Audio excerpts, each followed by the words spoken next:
Welcome to Tony's Bonsai.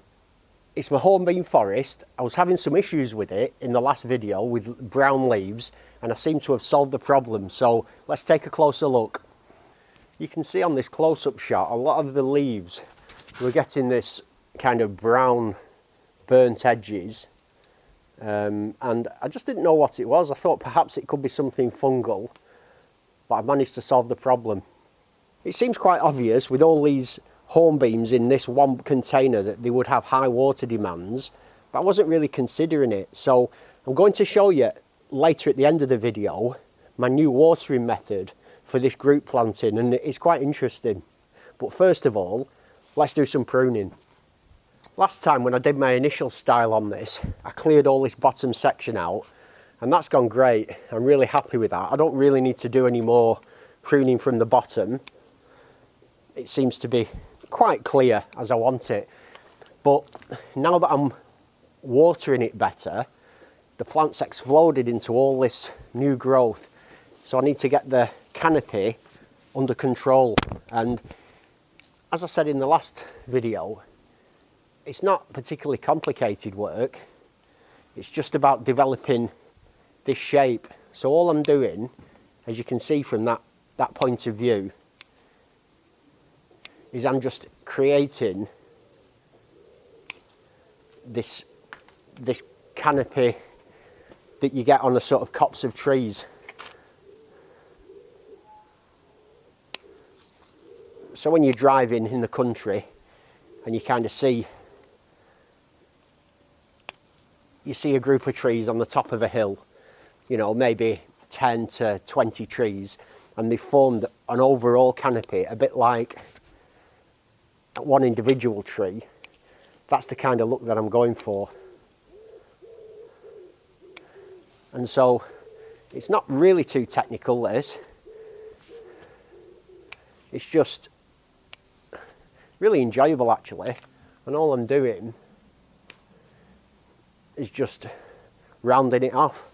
I could almost use hedge cutters for this. I mean, I wouldn't, but I almost feel like I could, because even from the side again, I'm going for that same shape of a kind of dome.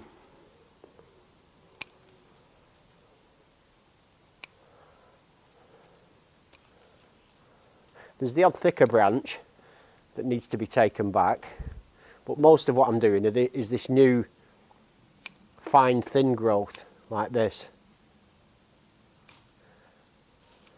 And I'm not doing anything like taking it back to sort of 2 leaves or anything like that. I'm just creating that shape. You know, there's nothing more to it. So I kind of look from one angle like this and take some of the branches off, and then I spin it round.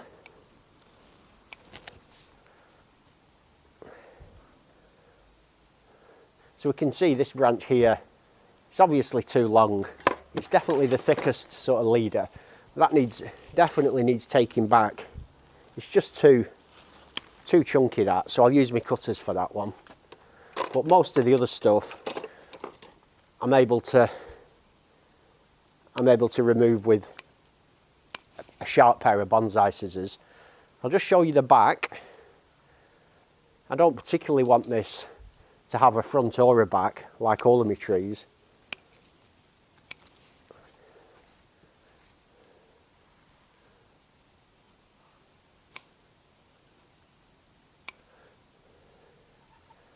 Yeah, just working my way around.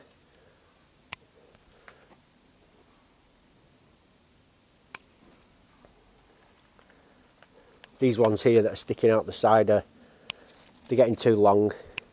They need taking back.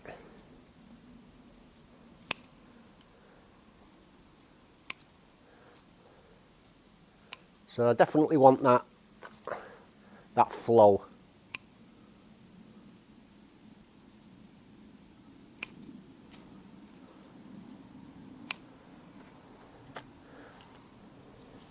And I'd highly recommend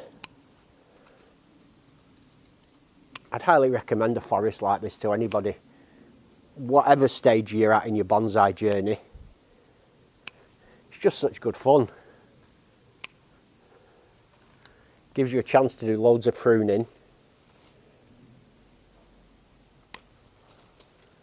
Because I'm basically pruning, I think there's around 20 trees in this composition. And my plan with this was always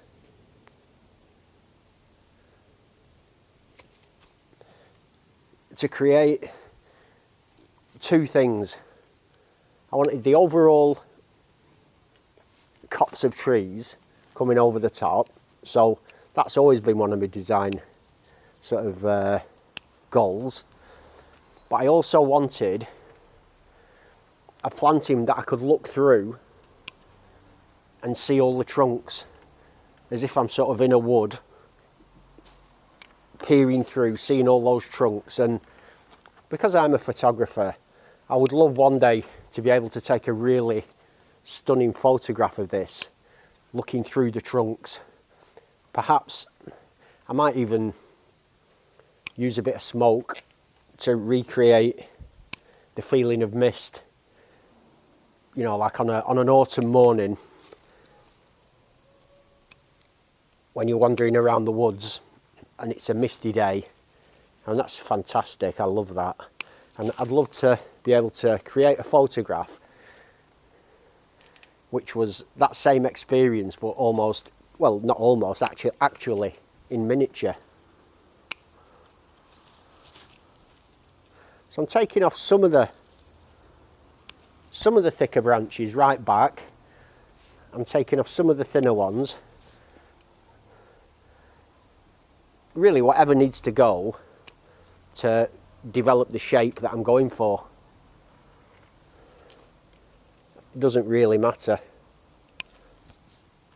because doing this kind of pruning will develop ramification down the line.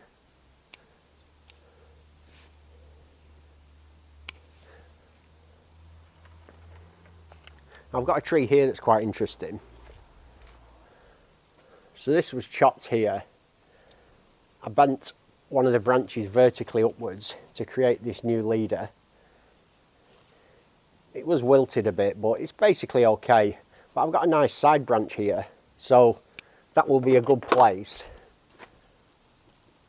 to do a chop and to allow that to become the new leader. Although with it being on the edge of the composition, it could possibly be a little high, that, and perhaps one of these branches would be better. But with it not being in the best health, this tree, I think I'm going to leave that for the time being and just prune off this branch there.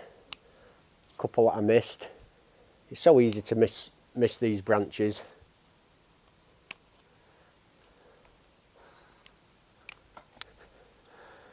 I think that's looking a lot tidier now. This will be the final prune of the summer. I will do some structural work in the winter when all the leaves have dropped and I can see it, but I think what we'll do now is I'm going to show you how I water it. I've moved the forest back in position now before I water it because it gets heavy, and all I'll be doing is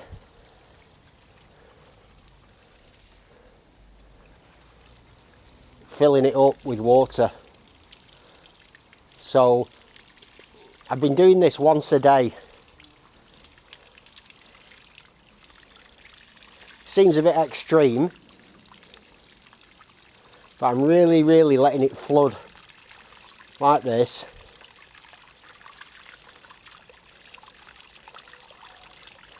And I'm doing that once a day, and if it's really hot, I do that twice a day.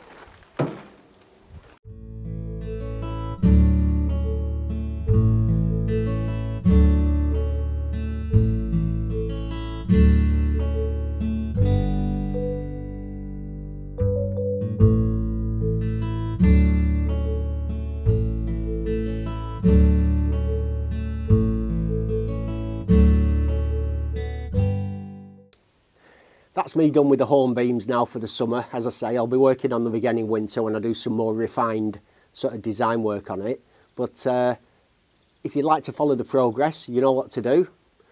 Otherwise, have a great day and I'll see you soon.